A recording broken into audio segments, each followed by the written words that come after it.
Welcome to MojoPlays, and today we're counting down our picks for the top 10 games that had to completely restart development. Wah wah.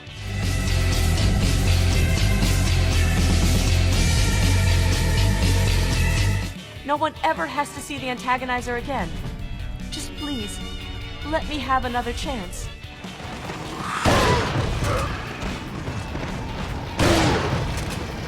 For this list, we'll be looking at games that not only changed a lot during development, but actually had to start from scratch for one reason or another. Which game do you think benefited from a complete rehaul? Let us know in the comments. Before we begin, we publish new content all week long, so be sure to subscribe and ring the bell to get notified about our latest videos.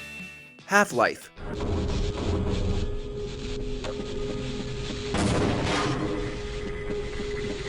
Valve has given us many gaming gems, but for its very first outing, it hit a few snags. Built using the Quake engine, the team sought to innovate on the FPS genre with unique enemy AI and weapon design. Unfortunately, what they had wasn't fun.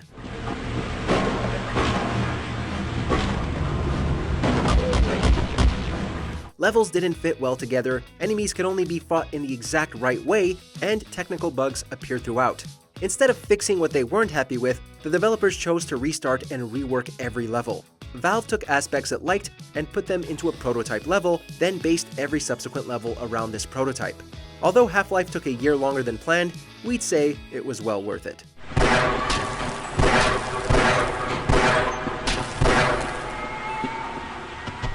Fallout 3.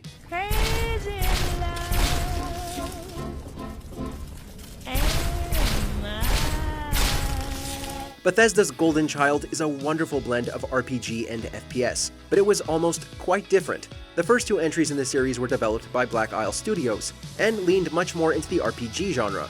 Black Isle was working on a third game when publisher Interplay filed for bankruptcy in 2003. Bethesda licensed the series in 2004 before outright buying it in 2007. But they didn't use any of Black Isle's previous work. No one ever has to see the antagonizer again. Just please, let me have another chance. Instead, Bethesda started from scratch and used the same game engine they had used for Oblivion. The series may have fallen a bit from grace with Fallout 76, but Bethesda initially took the series in exciting new directions. And you're listening to Galaxy News Radio, bringing you the truth, no matter how bad it hurts. Kirby's return to Dreamland.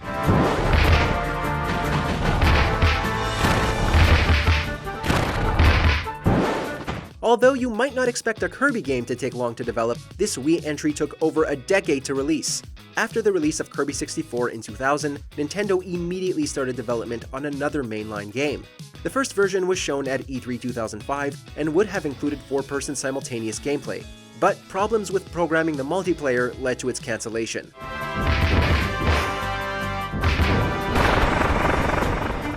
The next iteration placed Kirby in a 3D space and focused on harder gameplay, but Nintendo wasn't happy with the quality and cancelled it as well. The team switched back to 2D side-scrolling with a pop-up book art style for the third version, but eventually cancelled it too. It wasn't until late 2010 that the game began to take form.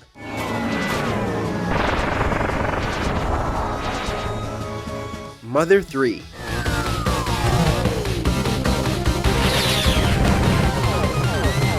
Earthbound, known as Mother 2 in Japan, has an incredibly passionate following and is considered an SNES classic. The Japanese-only sequel is surrounded by just as much love, but it definitely had a rough development period. It began in 1994 with the Super Famicom before moving to the N64 and switching to 3D. But the world was so big that the team switched development to the console's disc-based add-on, the 64DD. However, due to a bunch of issues, including Nintendo's focus on the upcoming GameCube, the then-named Earthbound 64 was cancelled in 2000.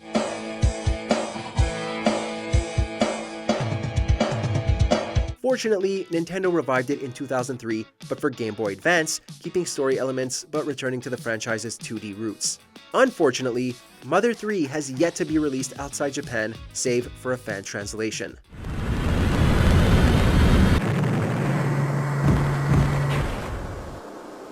Resident Evil 4.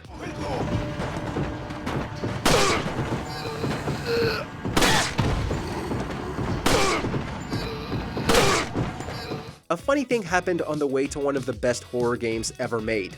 RE2 director Hideki Kamiya wanted to make a more stylized and action-heavy game. Early on, it became clear his vision didn't fit with the survival horror series. So instead, it evolved into 2001's Devil May Cry.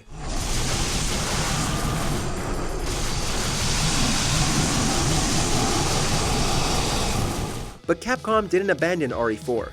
Development restarted in 2001, with the game being added as one of the games developed specifically for the GameCube. RE4 went through several iterations, including one shown at E3 2003 dubbed the Hookman version. But each version had problems, whether it was thought to be too expensive or just too formulaic. Kamiya eventually took over directing duties again and reinvented the game we know today.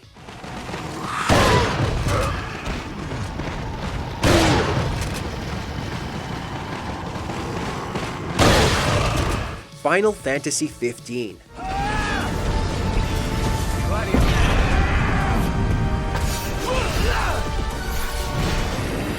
Another hit for the long-running RPG series. It just took a while to get there. Originally a spin-off called Final Fantasy Versus 13, development began in 2006 for the PS3 alongside the mainline series' 13th entry. The spin-off was intended to be darker than the main series and was being developed by the Kingdom Hearts team. Development proceeded slowly for the next few years, but the game's scope grew too big, and with new consoles fast approaching, Square Enix decided to change things entirely. Only then, once the sacred ring is replete, can the true king complete his ascension. In 2012, the game was officially scrapped. Development restarted shortly after using the then new Luminous engine and switching to PS4 and Xbox One. Hajime Tabata also took over for Tetsuya Nomura as director. Final Fantasy XV officially released in 2016, a decade after development began. Now enter into reflection, that the light of providence shine within. Doom.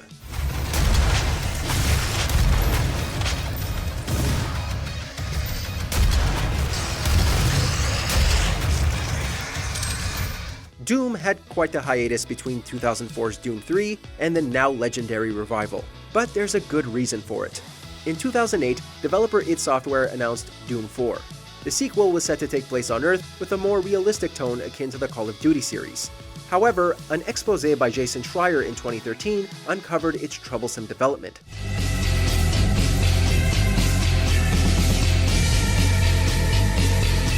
According to insiders, development had restarted in 2011 due to the mediocrity of the more realistic game.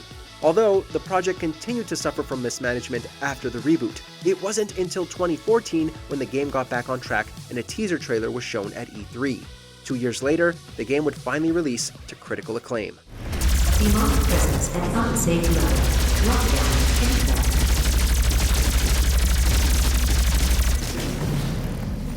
Metroid Prime 4.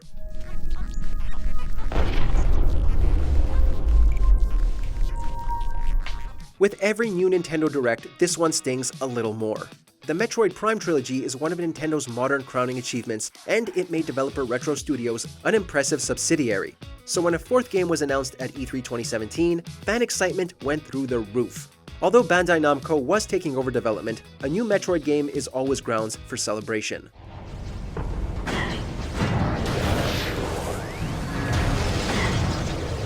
But in 2019, Nintendo announced it was restarting development as the game didn't meet the company's standards. Retro Studios came back on board, but there haven't been any updates since. The only news came in late 2020 in the form of a job posting for a storyboard artist to, quote, define emotional scenes and, quote, elevate the narrative.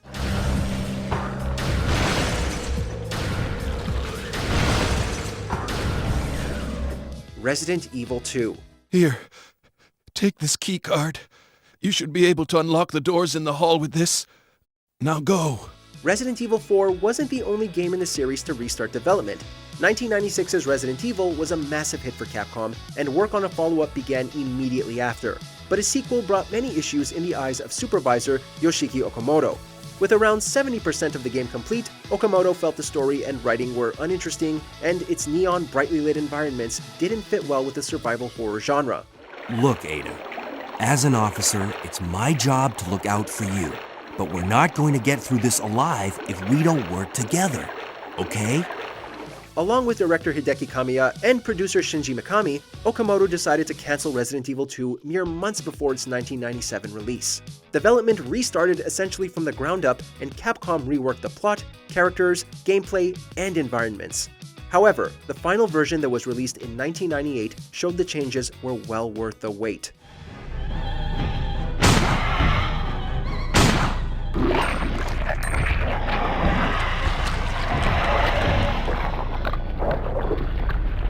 Before we unveil our top pick, here are a few honorable mentions. Team Fortress 2, from gritty realism to a silly cartoon.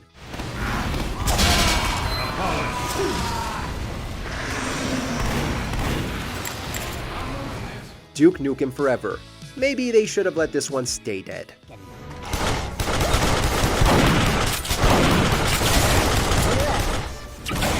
Better than freckle bitches. The Wolf Among Us 2, risen from the ashes of Telltale's fall. Hopefully. What was that about? Hard to say. Something going on over at Toad's place. What about Faith's husband? I don't know, I couldn't really tell. But he could be in trouble. And we should go there anyway to search her apartment. Toad might have to wait. Banjo-Kazooie.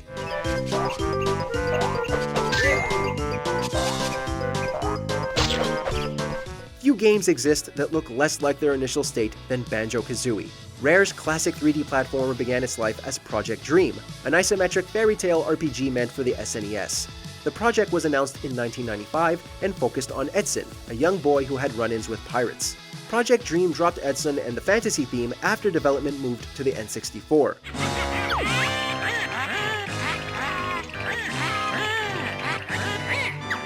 The protagonist was switched to a rabbit and eventually a bear named Banjo.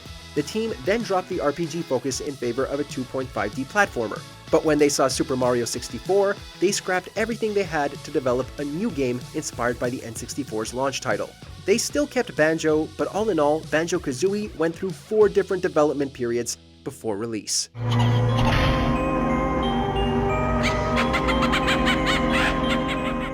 Thanks for watching. If you enjoyed the video, there's more where that came from.